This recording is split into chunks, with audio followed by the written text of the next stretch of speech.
Haleluya, puji Tuhan, salam sejahtera dalam kasih Tuhan kita Yesus Kristus. Selamat malam, selamat kita bertemu kembali dalam pelajaran tentang Roh Kudus. Sebelum kita akan lanjut, mari saudara sekalian kita akan tunduk kepala bersama-sama, kita akan berdoa. Haleluya. Haleluya, Bapa Surgawi, malam ini lagi kami bersyukur kepadamu Tuhan, karena Engkau tuntun kami bisa kembali akan mengikuti pelajaran tentang kuasa Roh Kudus. Tuhan, kami percaya bahwa ini adalah kehendak Tuhan bagi kehidupan kami, agar supaya kami semakin paham, semakin mengerti tentang Roh Kudus, dan semakin tahu bagaimana kami harus bertindak dan bersikap agar supaya kami tidak mendukakan Roh Kudus dalam kehidupan kami, agar supaya kami selalu bersikap untuk memuji dan memuliakan Engkau ya Tuhan.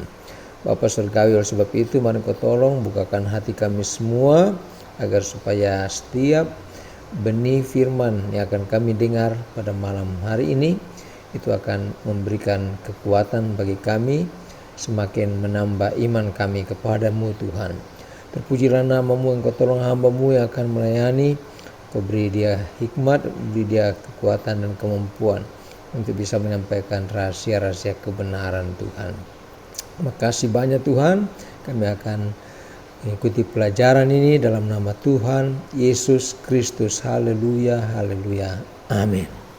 Haleluya.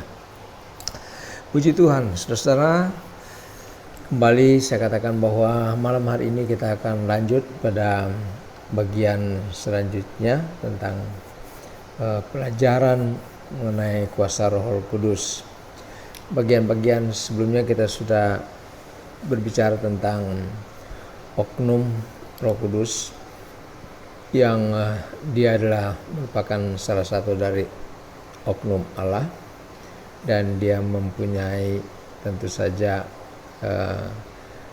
kuasa dan power, kemampuan yang tentu saja sebagaimana apa yang dimiliki oleh Bapa dan juga oleh Yesus sendiri.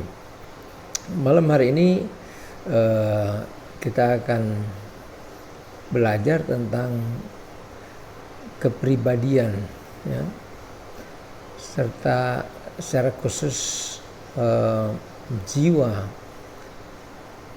perasaan dari Roh Kudus. Kenapa saya bicara tentang jiwa? Kita percaya bahwa sebagaimana kita manusia, kita mempunyai jiwa, mempunyai rasa, pikir, dan kehendak, maka Roh Kudus juga sebagai oknum, maka Roh Kudus juga mempunyai hal-hal yang kurang lebih seperti apa yang dapat kita rasakan. Ya. Sebab itu kita akan melihat dalam Alkitab bagaimana respons dari Roh Kudus terhadap apa-apa yang kita lakukan. Ya, artinya bahwa sebagai oknum, maka dalam hubungan antara Roh Kudus dengan kita manusia, maka terjadi dinamika, ya. Jadi ketika kita tentu saja melakukan perkara-perkara yang berkenan kepada Tuhan, maka itu akan tentu saja membuat Roh Kudus juga bersukacita. Tapi ketika kita melakukan hal-hal yang bertentangan dengan kehendak Tuhan, maka itu berarti kita membuat Roh Kudus menjadi tidak senang terhadap kehidupan kita. Nah, dalam firman Allah dikatakan bahwa Roh Kudus itu bisa merasa berduka. Nah, jadi seperti kita, kalau ada sesuatu yang terjadi, ya, yang membuat kita kehilangan, membuat kita sedih, maka kita bisa merasa berduka. Mungkin juga Roh Kudus. Kalau kita baca dalam Efesus 4 ayat 30 sampai 31. Firman Tuhan berkata, dan janganlah kamu mendukakan Roh Kudus Allah yang telah memeteraikan kamu menjelang hari penyelamatan. Segala kepahitan, kegeraman, kemarahan, pertikaian, dan fitnah hendaklah dibuang dari antara kamu. Demikian pula segala kejahatan. Jadi di sini jelas bahwa Roh Kudus bisa berduka ketika kita orang-orang yang percaya, apalagi orang-orang yang sudah dipenuhkan oleh Roh Kudus, kemudian melakukan perkara-perkara seperti yang tadi, ya, ada kepahitan, ya, ada kegeraman, ya, ada kemarahan, ada pertikaian, ada fitnah, ya, ada kejahatan. Kalau ini masih kita lakukan dalam kehidupan kita, apalagi antar sama anak Tuhan, maka itu saja akan sangat mendukakan hati daripada Roh Kudus. Ya. Sebab itu kita akan berusaha untuk tidak melakukan perkara-perkara yang membuat dia merasa berduka. Ya. Kalau kita mau menghormati Roh Kudus, ya, kalau kita mau tinggal di dalam Dia dan Dia di dalam kita. Ya. Kemudian yang kedua, Roh Kudus bisa merasa dibohongi, ya, didustai. Ya. Jadi sudah dikatakan berkali-kali bahwa dia bukan sekedar kuasa, bukan sekedar pengaruh, ya, bukan sekedar power, tapi dia adalah oknum, dan dia bisa merasakan juga sesuatu yang seperti yang bisa kita rasakan, ya. Dia bisa merasa dibohongi. Kita pernah dengar mungkin atau membaca cerita tentang Ananias dan Safira, ya. Itu terdapat dalam Kisah Para Rasul 5 ayat 1 sampai yang kelima. Firman Tuhan berkata demikian, ada seorang lain yang bernama Ananias. Ia beserta istrinya Safira menjual sebidang tanah. Dengan setahu istrinya, ia menahan sebagian dari hasil penjualan itu dan sebagian lain dibawa dan diletakkannya depan kaki rasul-rasul. Tapi Petrus berkata, Ananias, mengapa hatimu dikuasai iblis sehingga engkau mendustai Roh Kudus dan menahan sebagian dari penjualan tanah itu? Selama tanah itu tidak dijual, bukankah itu tetap kepunyaanmu? Dan setelah dijual, bukankah hasilnya itu tetap dalam kuasamu? Mengapa engkau merencanakan perbuatan itu dalam hatimu? Engkau bukan mendustai manusia, tapi mendustai Allah. Ketika mendengar perkataan itu, rebahlah Ananias dan putuslah nyawanya. Maka sangatlah ketakutan semua orang yang mendengar hal itu. Saudaraku yang kasih dalam Tuhan, peristiwa tentang Ananias dan Safira ini peristiwa yang terjadi di jemaat mula-mula. Jadi mereka mempunyai komitmen pada waktu itu untuk apa yang mereka punya itu dimiliki bersama, untuk digunakan bersama, untuk tentu saja membangun jemaat dan memperlebar pelayanan pada waktu itu. Tetapi di sini karena Ananias, ya, ternyata dia dikatakan di sini mendustai Roh Kudus dengan menahan sebagian dari hasil penjualan tanah. Jadi sebetulnya dia harus menyerahkan semua, tetapi dia menahan sebagian. Dan ketika ditanyakan kepadanya, dia berdusta, dan ini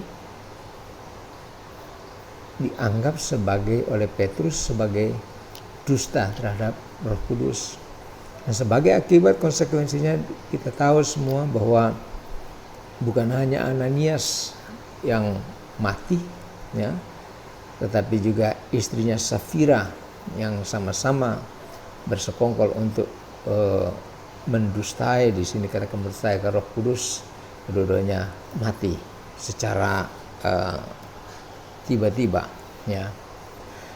Kemudian yang berikut Roh Kudus juga bisa merasa dihina. Nah, merasa dihina.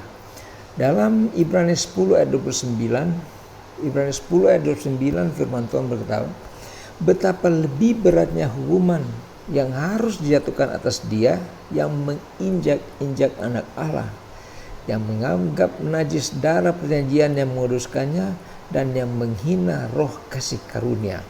Nah, darahku yang kasih dalam Tuhan, jadi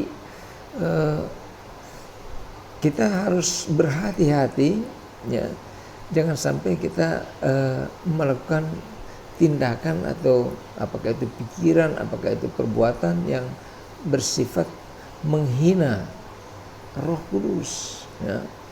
Karena Roh Kudus itu dia merasakan, ya, ketika kita melakukan penghinaan atas pribadinya, ya. Di sini katakan berat hukuman yang harus dijatuhkan atas dia yang menginjak-injak anak Allah, yang menganggap najis darah perjanjian yang menguduskannya, dan yang menghina roh kasih karunia, ya.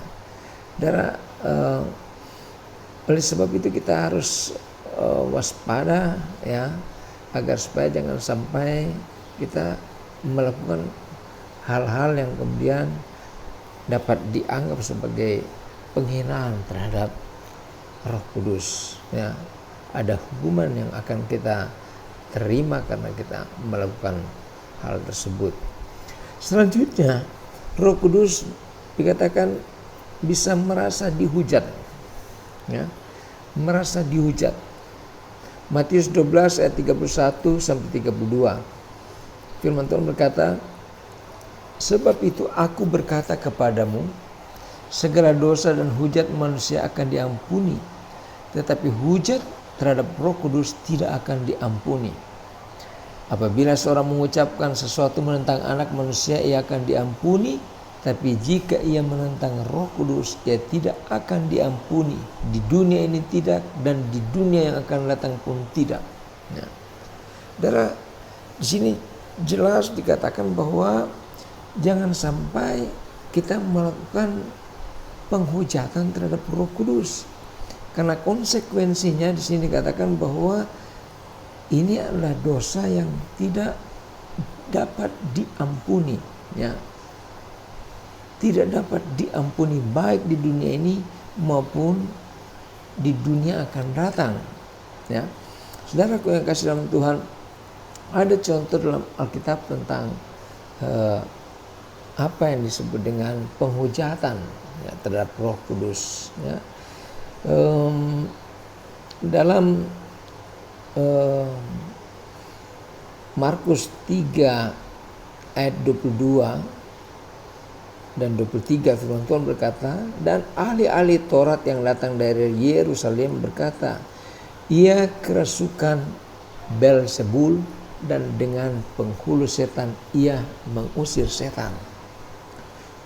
Yesus memanggil mereka lalu berkata kepada mereka dalam perumpamaan, bagaimana iblis dapat mengusir iblis, ya. Kemudian kita maju ke ayat 29 dan 30. Tetapi apabila seorang menghujat Roh Kudus, ia tidak dapat ampun selama-lamanya, melainkan bersalah karena berbuat dosa kekal. Ia berkata demikian karena mereka katakan bahwa ia kerasukan roh jahat, ya. Darahku yang kasih dalam Tuhan, jadi apa yang dilakukan oleh ahli-ahli Taurat di Yerusalem kepada Tuhan Yesus ketika Yesus melakukan mujizat-mujizat yang tidak terbantahkan, mereka kemudian mengatakan bahwa mujizat-mujizat itu terjadi karena Yesus kerasukan Beelzebul, ya, dan mengusir setan dengan menggunakan penghulu setan, ya. Darah ini merupakan sesuatu yang lebih dari sekedar penghinaan, tapi menghujat pekerjaan Roh Kudus, ya, menyamakan hasil pekerjaan Roh Kudus itu dengan apa yang dilakukan oleh iblis, atau menganggap hasil kerja Roh Kudus itu sebagai hasil kerja iblis. Dan ini kemudian hal yang dikategorikan sebagai perbuatan yang menghujat Roh Kudus. Sebab itu saudara kekasih dalam Tuhan, kita harus sangat hati-hati, jangan sampai kita melakukan penilaian hasil kerja Roh Kudus itu kemudian kita anggap itu adalah mujizat-mujizat yang dilakukan oleh Roh Kudus, ya. Jangan sampai kita kemudian mengatakan bahwa itu adalah pekerjaan atau perbuatan dari setan, dari kuasa kegelapan, ya. Saudara kekasih dalam Tuhan, ada juga yang menganggap bahwa perbuatan menghujat Roh Kudus itu adalah ketika orang-orang yang tidak pernah bertobat, ya, sampai pada akhir hidupnya. Ketika Roh Kudus sudah sekian kali mengingatkan, dia sudah mendengar firman Tuhan, dan Roh Kudus sudah mengingatkan dia tentang kesalahan, tentang dosa, tetapi mengeraskan hati, dan kemudian sampai pada akhirnya dia tidak pernah bertobat menjadi anak Tuhan, maka sama hasilnya, ya, pada akhirnya dia tidak pernah selamat. Nah, dia mengalami kehidupan di neraka yang kekal untuk selama-lamanya. Ya, ini merupakan contoh yang lain tentang bagaimana kita menghujat Roh Kudus. Kita tidak menghargai panggilan, tidak menghargai upaya dari Roh Kudus, kita mengeraskan hati sehingga kemudian kita tidak mendapatkan keselamatan itu. Kemudian berikutnya, Roh Kudus bisa merasa ditentang, ya, dilawan, ditentang, ya. Dalam Kisah Rasul 7 ayat 51 firman Tuhan berkata, "Hai orang-orang yang keras kepala dan yang tidak bersunat hati dan telinga, kamu selalu menentang Roh Kudus, sama seperti nenek moyangmu, demikian juga kamu." Nah, saudaraku yang kasih dalam Tuhan, kita kenal tentang bangsa Israel yang yang begitu keras kepala dan banyak kali menentang Musa dalam proses perjalanan mereka keluar dari tanah perembahan menuju ke tanah perjanjian. Ya. Ini merupakan tindakan yang dikategorikan sebagai menentang Roh Kudus, ya. Menentang hamba yang ditetapkan, ditentukan Tuhan untuk memimpin mereka, tapi dalam banyak hal mereka melawan, ya, mereka memperlakukan Musa dan menganggap Musa telah mendustai mereka, telah membawa mereka pada penderitaan, dan mereka mau untuk kembali lagi ke Mesir padahal mereka sudah dibebaskan. Nah, ini dalam firman Tuhan dikatakan bahwa orang keras kepala yang tidak bersunat hati dan telinga, kamu selalu menentang Roh Kudus, sama seperti nenek moyangmu, demikian juga kamu, ya. Jadi jangan sampai kita terlibat dalam masalah-masalah yang berkaitan dengan menentang Roh Kudus, ya, menentang orang-orang yang diurapi oleh Tuhan dan berusaha menggunakan cara sendiri, padahal cara itu adalah cara yang tidak dikehendaki oleh Tuhan. Kemudian berikutnya, Roh Kudus bisa merasa dicobai, ya. Roh Kudus merasa dicobai, ya. Kata Petrus, "Mengapa kamu berdua bersepakat untuk mencobai Roh Tuhan?" Ya. Dia adalah orang yang baru mengubur suamimu berdiri di depan pintu, dan mereka akan mengusung engkau juga keluar. Jadi ini ada hubungan dengan cerita sebelumnya, ya, tentang Ananias dan Safira. Ya. Ketika Ananias sudah mati, kemudian istrinya datang, tiba-tiba firman ini datang kepadanya, disampaikan oleh Petrus. mengapa kamu berdua sepakat untuk mencobai roh Tuhan? Nah, dan jangan sampai kita mencobai, ya, mencobai roh Tuhan. Ya.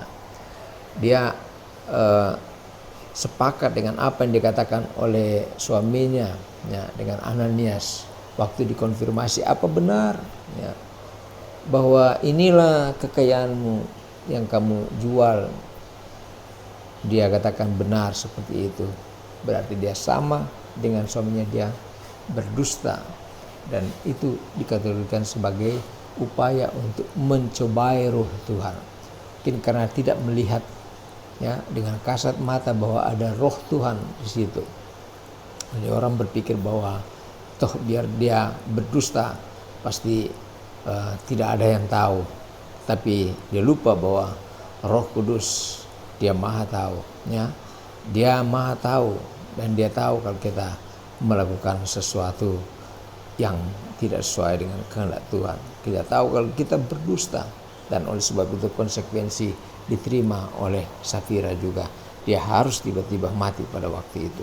Saudaraku yang kasih dalam Tuhan, pada kesimpulannya kalau kita melihat tadi tentang bagaimana Roh Kudus itu bisa merasakan seperti apa yang juga bisa kita rasakan. Bahwa Roh Kudus itu adalah oknum, dia peka, ya. Sehingga kalau kita tahu bahwa Roh Kudus itu adalah peka, maka kita harus bersikap hati-hati, ya, di hadapan Roh Kudus. Saya katakan tadi, Roh Kudus adalah sesuatu yang tidak bisa kita lihat, ya. Tetapi bagi orang percaya kepada Tuhan, kita bisa merasakan kehadirannya. Sehingga kita harus sadar bahwa karena Roh Kudus itu adalah Tuhan sendiri, maha tahu, ya. Dia maha hadir. Dia tahu apa yang ada dalam pikiran kita, dalam hati kita. Apalagi kalau itu perbuatan kita, itu sudah jelas-jelas seperti yang dilakukan oleh Ananias dan Safira. Sudah jelas mereka lakukan, tapi mereka berdusta dan mereka mencobai Roh Kudus. Konsekuensinya adalah fatal. Saudaraku yang kasih dalam Tuhan, oleh sebab itu sebagai anak Tuhan kita harus sadar, kita tahu bahwa kita senantiasa dalam semua apa yang kita lakukan, apa yang kita pikirkan, apa yang kita buat, selalu harus kita perhitungkan bahwa kita berhadapan dengan Roh Kudus yang maha tahu. Sehingga kita harus belajar untuk kita jangan sampai menjadi orang-orang yang mencobai Roh Kudus, yang menentang Roh Kudus. Apalagi kalau menjadi orang yang menghujat, menghina, ya, membohongi, ya, dan membuat Roh Kudus itu berduka cita. Puji Tuhan, kiranya Tuhan menolong kita agar supaya dengan mengetahui tentang jiwa, tentang perasaan dari Roh Kudus ini, maka kita akan hidup dengan cara yang hati-hati, yang betul-betul menghargai dan menghormati kehadiran Roh Kudus yang ada selalu bersama dengan kita. Puji Tuhan, Roh Kudus bisa saja karena kita tidak menghargai dia, karena kita menentang, karena kita mencobai dia, dia bisa saja meninggalkan kita, dan itu merupakan sesuatu yang membahayakan kehidupan kita. Puji Tuhan, Tuhan berkati kita kiranya dengan firman Tuhan, dengan pelajaran yang telah kita terima malam hari ini. Mari kita tunduk kepala, kita berdoa. Haleluya. Bapa Surgawi, terima kasih banyak malam hari ini Engkau tuntun kami lagi agar supaya kami memahami lebih dalam dan lebih jauh lagi tentang Roh Kudus. Kami telah mendengar bahwa Roh Kudus Engkau adalah oknum Allah yang mempunyai perasaan yang Tuhan harus kami senantiasa hargai dan hormati. Sebab itu dengan mengetahui semua ini kami akan berusaha agar kami tidak menjadi orang-orang yang mau mencobai, mendukakan hati-Mu. Oh Tuhan, apalagi mendustai Roh Kudus. Tolong kami Roh Kudus supaya kesadaran ini terus kami miliki, agar supaya kami tidak berdosa, tidak bersalah di hadapan Tuhan, agar supaya hidup kami menjadi hidup yang makin berkenan kepadamu. Terpujilah namamu Tuhan. Ini doa dan syukur kami. Dalam nama Tuhan Yesus Kristus kami sudah berdoa. Haleluya, haleluya. Amin. Puji Tuhan. Saudara, sampai di sini pelajaran untuk malam hari ini. Sampai kita jumpa lagi pada pelajaran berikutnya. Tuhan memberkati kita semua. Selamat malam. Haleluya.